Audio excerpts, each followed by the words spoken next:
Aficionados, good afternoon. Race number 1. Last call. Place your bets.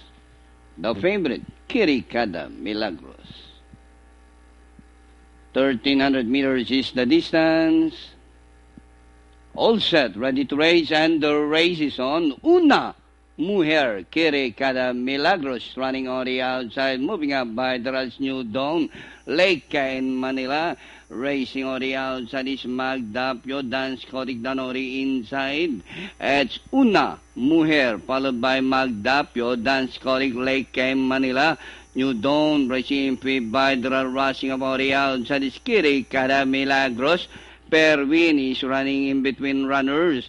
And as they race the last 850, Una Mujer, Magdapio, Dance Kodik, Kirikada Milagros is closing in Port Lake, Ken, Manila. Fairwind, New Dawn, Carefree Treasure, and Cecilio is running at the back of the pack.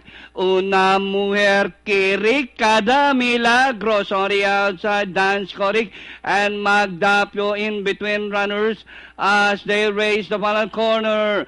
Una Mujer, Magdapio, Dance Kodik, Kirikada Milagros on the outside, but still Una Mujer, Magdapio is racing on the outside.